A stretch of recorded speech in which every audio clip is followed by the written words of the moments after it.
దేవుని నామమునకు స్తోత్రం కలుగును గాక. నిర్గమకాండము 18వ అధ్యాయము 11వ వచనము చదువుకుందాము. ఐగుప్తీయులు గర్వించి ఇశ్రాయేలీల మీద చేసిన దౌర్జన్యమును బట్టి ఆయన చేసిన దాన్ని చూచి యెహోవా సమస్త దేవతల కంటే గొప్పవాడని ఇప్పుడు నాకు తెలిసినదనెను. ఈ మాటలు చెప్పినది ఎవరు అని మనము సందర్భంను కూడా గమనించినట్లయితే మోషే మామయ్య అయిన ఇత్రో ఈ మాటలను తెలియజేసినాడు అనుట కంటే దేవుడు గొప్పవాడని, సమస్త దేవతల కంటే గొప్పవాడని ప్రకటించినాడు అనుట ఉత్తమము. ఇక్కడ మోషే తన మామయ్య అయిన ఇత్రోను కలుసుకున్న సందర్భాన్ని మనం చూస్తున్నాము. అయితే మోషే ఎంతో ఉత్సాహంతో, ఎంతో సంతోషంతో, అధిక ఆనందంతో మరి దేవుడు తన పట్ల, తన ప్రజలైనటువంటి ఇశ్రాయేలీల పట్ల ఎన్ని మేలు చేశాడు, ఎన్ని ఉపకారాలు చేశాడు, ఎన్ని అద్భుతాలు చేశాడు. ఫరో చేతిలో నుండి, ఐగుప్తీయుల చేతిలో నుండి తన ప్రజలైన ఇశ్రాయేలీలను దేవుడు ఎలా రక్షించాడు, ఐగుప్తు దేశంలో దేవుడు ఎలాంటి మరి అద్భుతాలను మరి 10 తెగుళ్ళ రూపంలో జరిగించాడు. ఇవన్నీ కూడా ఎంతో ఎక్సైట్మెంట్గా తన మామయ్య ఇత్రోతో మోషే చాలా విషయాలు పంచుకొని ఉన్నాడు. చాలా వివరంగా దేవుడు ఏం చేశాడు అన్నిటినీ కూడా మరి కథల రూపంలో కూడా ఆయన చెప్పి ఉండొచ్చు. ఒక కథ తర్వాత ఇంకొక కథ లాగా, అంటే ఒక తెగులు తర్వాత ఇంకొక తెగులు, ఒక్కొక్క తెగులు జరిగినప్పుడు ఏమైంది, ఏ రీతిగా ఐగుప్తీయులు సఫర్ అయ్యారు, అయితే అదే సమయంలో ఇశ్రాయేలీలకు మరి ఏ రీతిగా రక్షణ కలిగింది, వారు ఏ ప్రకారంగా మరి కాపాడబడినారు. ఒక పక్క అక్కడ సఫరింగ్ ఉంటే ఇక్కడ వీరు మరి ప్రొటెక్షన్లో ఉన్నారు. ఇవన్నీ కూడా అద్భుతాలు. మరి ఎంత జరిగించాడు దేవుడు. ఎర్ర సముద్రం కూడా కళ్ళ ముందు ఎలా పాయలైంది.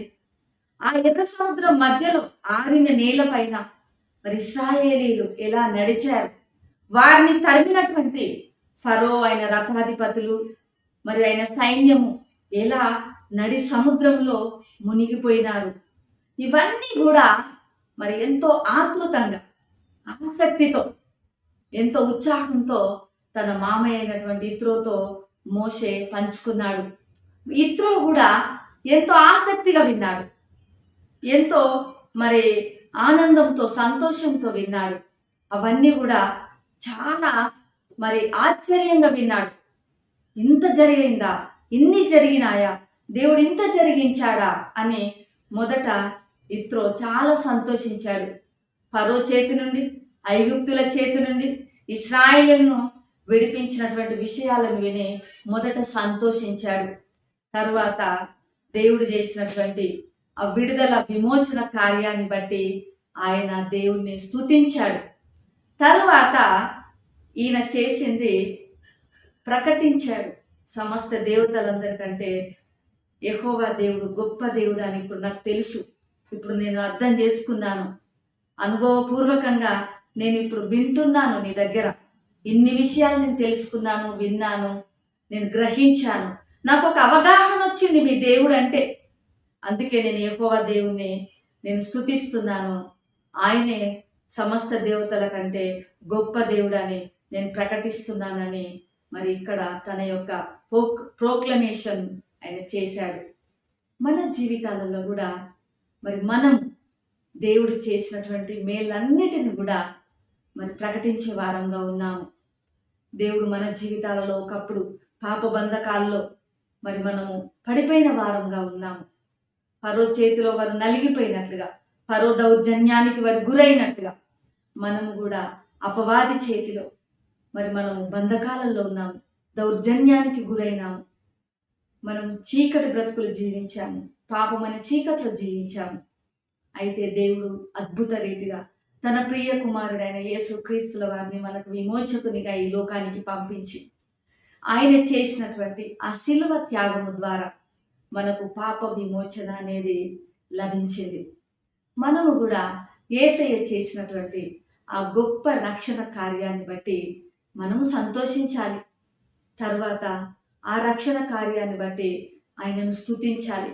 ఎందుకంటే యేసయ్య తప్ప మనల్ని అంతగా ప్రేమించిన వారి లోకంలో ఎవరు లేరు. మరణము పొందునంతగా, చనిపోయేంతగా ఆయన మనల్ని ప్రేమించాడు. ప్రియమైనటువంటి వారలారా, ఈ లోకంలో అంతగా ప్రేమించినటువంటి దేవుడు మనకి ఇంకెవరు దొరకరు. కాబట్టి ఆయనను బట్టి మనం స్తుతించాలి. తర్వాత ఆయన చేసినటువంటి గొప్ప కార్యాలను మనం కూడా ప్రకటించాలి. మన విశ్వాసం ఇతరులతో పంచుకోవాలి. ఏదో విచారంగా, బాధగా, చెప్పనట్టుగా, డల్గా, డౌన్గా ఉండి చెప్పకూడదు. ఇక్కడ మోషే ఎంత ఎక్సైటెడ్గా తన మామకు తెలియజేశాడు. మనం కూడా మన విశ్వాసాన్ని, యేసు ప్రభువుల వారి అందున్న మన నమ్మకాన్ని అంతే ఎక్సైటెడ్గా ఇతరులతో మనం పంచుకోవాలి. ఇశ్రాయేలీలను దేవుడు ఎలా విడిపించాడో ఆ విషయాలు ఎంత సంతోషంగా చెప్పాడో మోషే, మనము కూడా ఇతరులకు యేసయ్య మన పాపముల నుంచి మనకి ఎలా విడుదలనిచ్చాడు, మనకు విడుదలనివ్వటానికి, ఆ విమోచననివ్వటానికి ఆయన ఎలా సిలువలో మన కొరకు, మన తరపున, మనకు బదులుగా మరణించాడు. మరి మరణించి అలానే ఉన్నాడా? లేడు. మరణాన్ని జయించి మరి సమాధిలో నుంచి ఆయన తిరిగి లేచాడు. ఇప్పటికీ ఆయన ఖాళీ సమాధి మరి 2024 సంవత్సరాల నుంచి ఖాళీగా ఉంది. ఇది గొప్ప వార్త. కాబట్టి అందరికీ కూడా యేసయ్య సజీవుడు, ఆయన గొప్ప దేవుడు అని మనం తెలియజేయవలసిన వారమై ఉన్నాము, ప్రకటించవలసిన వారమై ఉన్నాము. అనేకులకు అవగాహనను తీసుకొచ్చే వారమై ఉన్నాము. కాబట్టి ప్రియమైనటువంటి వారలారా, ఈ ఉదయకాల సమయంలో మనము సంతోషంతో, ఆనందంతో, స్తుతిస్తూ మన విశ్వాసాన్ని ఇతరులతో పంచుకుందాము. యేసే దేవుడని, సజీవుడని ప్రకటించుదాము. ప్రేమ, నమ్మకం గల పరలోకపు తండ్రి పరిశుద్ధుడా, నీకు వందనాలు చెల్లిస్తున్నాము. ఈ ఉదయకాల సమయంలో ఈ వీడియో వీక్షిస్తున్న ప్రతి బిడ్డ కొరకు ప్రార్థిస్తున్నాను. వారి జీవితాలలో మీరు చేసినటువంటి ప్రతి గొప్ప కార్యమును బట్టి వారు కూడా సంతోషించి, నాయన స్తుతించి, ఇతరులకు నీ గురించి తెలియజేసేవారుగా వారిని మీరు ప్రోత్సాహపరచమని, పురికొల్పమని యేసు నామములో ప్రార్థిస్తున్నాను తండ్రి. ఆమేన్. దేవుడు మిమ్మల్ని దీవించును గాక.